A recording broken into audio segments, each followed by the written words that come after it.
I'm gonna be so real with you. Not only am I extremely tired, but I'm also sick. Happy Halloween!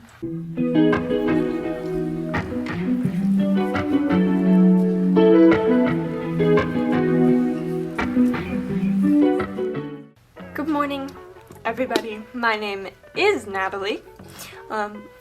Hello, good morning to those of you who are new, and good morning, welcome back. I've missed you so much today. We have a great book for you, for the people returning, that is. For the people who are not returning, you may not like it, but you may. This was originally going to be 2 whole separate reviews, but guess what happened? I procrastinated way too long. I even have done it with this video. You may notice that this is not coming out on a Friday at 8 a.m. That's because today is Thursday. Needless to say, I've read both of the books, so I thought we might as well just do a double whammy for October. These are a little controversial, one might say. Book Talk seems to love it. YouTubers seem to hate it. This is my channel, so I get to say whatever, and hopefully y'all don't, like, scream at me or anything, because I will cry. My dog is having zoomies. So what books are they? I've already told you. What am I saying? The Ruinous Love Trilogy is only a duology right now, and you should notice both of these books. Like, you should already have seen these before. This is the first one, Butcher and Blackbird, and this is the second one, Leather and Lark. So the third one isn't out yet. Since this is a double book review, we're gonna do things a little differently. We're not gonna, I know, calm down. I understand, change is hard. Today we're gonna be doing things differently though. We're not going over description and then non-spoilers and then spoilers, because I would have to do that for 2 sets of books, and this video would be 3 hours long. So we're just gonna do a general overview and then talk about some stuff I want to talk about, and then maybe get into some author information, and then the video will be over. Sound good? Sounds good. So Butcher and Blackbird, this one, is about serial killers who fall in love. It's a romance, but they kill bad guys. They're not like normal serial killers, alright? They're good serial killers because they kill bad people. Sloane, aka Blackbird, aka Brynne Weaver, kills serial killers, and Rowan, aka Butcher, we'll call him Butcher, he kills like lower level crime guys, but eventually he also upgrades to killing other serial killers. So, love that. So how did these 2 lovebirds meet? Well, super romantic. You're gonna love it. They go after the same guy, and Sloane almost dies because she gets herself trapped, and Rowan enters the scene like a big handsome hunk, and he goes, "Why are you here?" And Rowan is like instantly in love, but Sloane is like, "Get me out of here. I am gross, I am dirty, I am dying of starvation, get me out of here."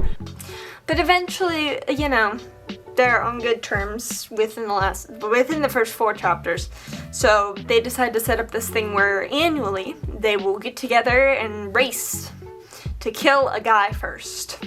I say a guy, it has yet to be a female, but basically annually they get together, and a different character, Lachlan, who you'll hear about later, he sends them information about a serial killer. These 2 have to find the serial killer, and whoever kills him first wins. Capiche? Romance ensues, and they get really cute and romantic and steamy. Very steamy. But we will get to all that in a second, because now it is time for Leather and Lark. Leather and Lark differentiates a little bit.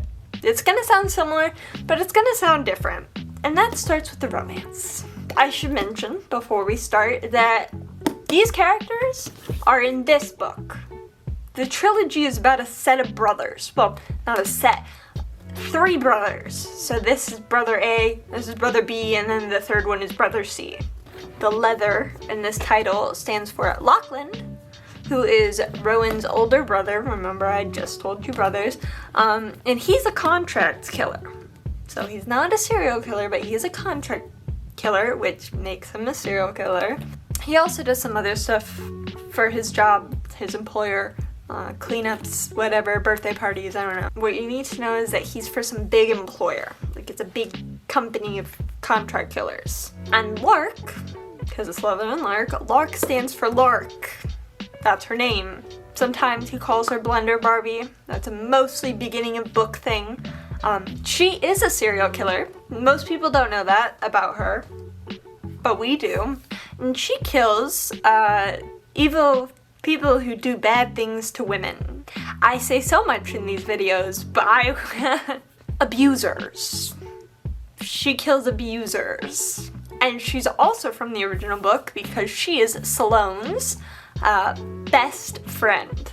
So, you know, they end up together. This is more of an enemies to lovers type situation. The whole reason that they even think to be romantic is because they're in a forced fake marriage of sorts, which they're doing to protect Rowan and Sloane, you know, because, from being murdered by Lark's family. You might think, why would Lark's family want to kill these people that presumably they know?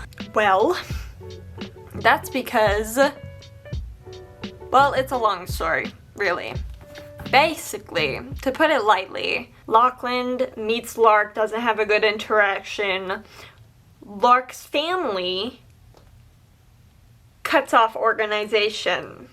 Now family is having members cut off. So now they suspect Lachlan is killing them, and because they think Lachlan, they're gonna kill Rowan. Because Lachlan, I can't explain it. I'm too tired. But yeah, Lark's family is kind of a bunch of crime people. I don't know, man. It's kind of vague, but basically, muffins can be deadly. And that's all you need to know. But yeah, of course, both of them have a good ending.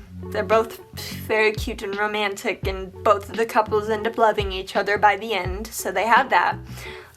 And both of the people involved are serial killers. So it's a similar premise, it's just done differently. But the romance is what I'd like to talk about next, because it's done in a different way. Obviously, I've already talked about it a little, but I want to talk about it more. These characters in Butcher and Blackbird start at a net zero, like, you know, net neutral. And Rowan likes Sloane quicker. Sloane, you know, is a little bit wary, but she gets there. But nobody hates each other. It's kind of like some teenager love story where, you know, they go about it and trying to see each other, but not trying to tell each other why they're seeing each other, and they're a little bit like, I don't love you, well, I do, but like, and then it all kind of builds to one big climax where they tell each other how they feel, and they both reciprocate, and it's very nice, and then the story continues after that point, because we haven't gotten to the climax of the book. Just the climax of their relationship, and it kind of just goes steady from there. Lark and Lachlan, they start, if this is net neutral, they start down here. Maybe even down here. This is off the screen. They hate each other. They have a really bad interaction at the very beginning of the book, right? The first chapter. Like, they don't know who each other is each other, but they have a bad interaction. So when they find out who each other are in the very beginning of the book, then it's like, oh, I hate you. It takes a lot of time for, especially Lark, to even get back up to net neutral. You know, like Lachlan, he gets back up there pretty quick. He's still angry about what happened, but once he like understands a little bit more about Lark, he bumps it back up to net neutral, if not higher. He definitely falls first. But when she gets there, it feels kind of rewarding, because it's like, this whole time we know that Lachlan likes her. But Lark doesn't see it, and she continues to insinuate that he hates her. And he tells her over and over, I don't hate you. Like, I just don't. She doesn't comprehend that, though. So when she finally sees it and is confronted with the fact that no, he actually likes you, and she understands that she reciprocates those feelings, it feels very rewarding on the reader. Both of these books have a very similar premise. They just do it a little bit differently. I'm very interested to see how the third book exist, because Fionn, the youngest brother, and Rose, his counterpart, have already been introduced, and their whole romance has basically happened in the time span of these two books. So it'll be a little bit of recapping, I'm sure. But the thing that interests me a lot is that those characters aren't serial killers. They're just people. Fionn's a doctor, so I sure hope he's not killing people. And Rose is a circus girl. So, honestly, the first book definitely held my attention more so than the second book. I think once I was already aware of the premise, it kind of dulled it a little bit on the second listen. But that doesn't mean I wasn't interested in Leather and Lark any less. I still really enjoyed the book. But if it's probably going to get a few points less on the rating scale. And I say that I like them, and I do, but in the same respect, I can see why neither of them are like New York Times bestsellers, if you understand. On that note, though, I will contradict myself again and say that Butcher and Blackbird, this book, actually sits right next to my TV because it's actually my favorite book I've read all year, which is kind of crazy when we get into the next thing, but I love it. Like, true crime girl meets serial killer fan fiction. Of course, it was going to happen. Now, there was no way I could talk about these two books and not bring up sex. So we're gonna talk about it now. Now, I'm not even close to being monetized yet. Sometimes I censor things in my videos, sometimes, but I'm not going to censor the word sex just because there's no reason for me to. This book has a lot of it. Also, I'm not gonna get super graphic. That's not this type of channel.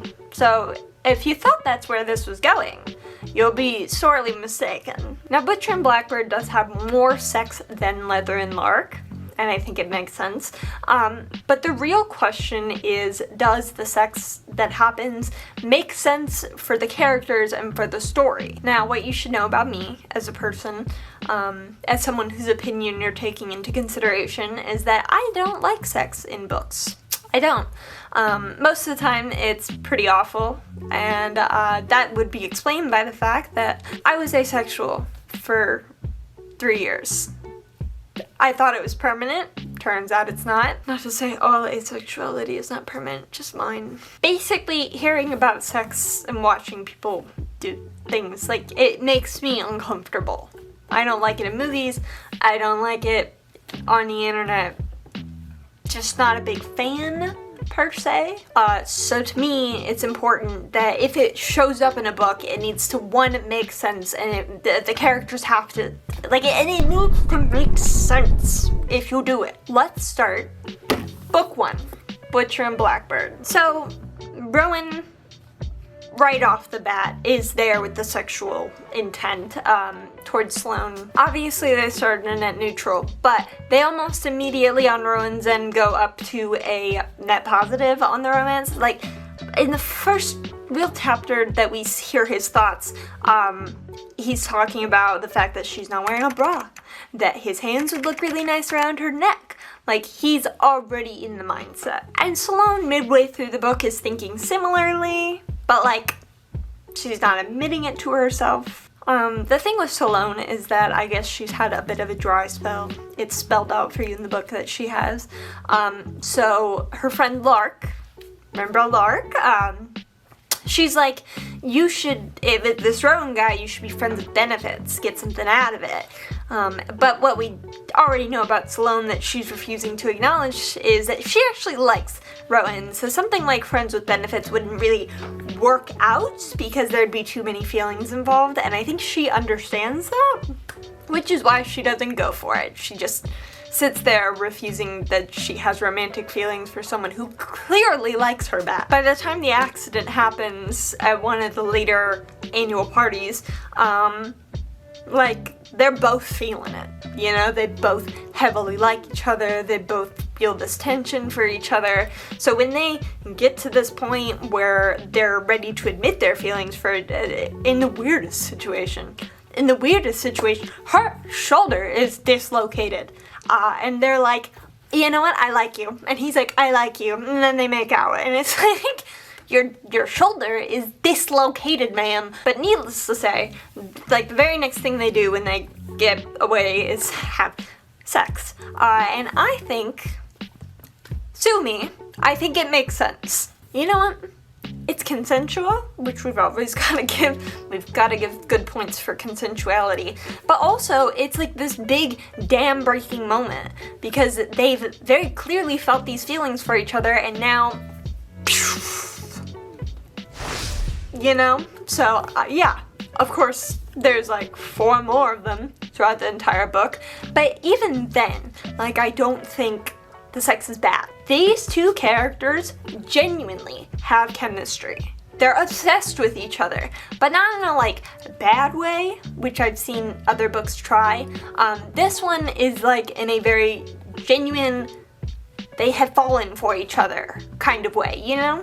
So when two characters who like each other and are both grown adults and, you know, have a history of like 4 years at this point, have sex, you know what? It gets the stamp of approval that yes, it does make sense.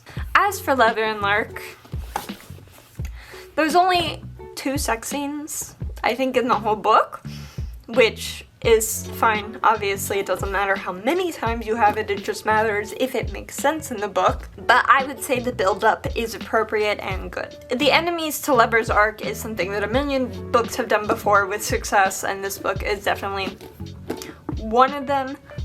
When they fall hard. Like, Lachlan falls hard, and then Lark falls even harder but quicker. Of course, Lachlan takes after his brother Rowan. Well, I guess Lachlan is the older brother. Needless to say, in chapter like 5 or 6, Lachlan, when they meet up there, Lachlan's like talking about his hand around her neck, and they do make out early on in the book, which, if they had had sex right then and there, that would not have been appropriate. That would not have been appropriate. But the fact that, like, they don't, and then they realize who each other are and they hate each other, kind of sets us back to explore their relationship and their dynamic a little more. See how well these two characters actually mesh, because if they don't mesh, I would hope that they don't fucking sex. By the time they do have sex, Lachlan is literally bursting out of his pantaloons to get inside of Lark's, and it's in an alley, people. Like, they don't have sex in the alley, but by the time they're ready to, they're in the alley? Brother, what are you doing? The build-up is enough to be believable. I don't like it as much as the first book, just because I'm not the biggest fan of enemies to lovers. Or maybe I am, and I just haven't read enough of them. The only other book I've seen have it really is Sarah J. Maas, and we know Sarah J. Maas is an evil mastermind. So, you know, do not compare Butcher and Blackbird to Sarah J. Maas books, because it will cause you nothing but pain. That being said, they're both getting a good old stamp of approval on this topic. I do think both of them have sex. That makes sense. Oh, I'm so tired. So, welcome back for everyone who's coming back.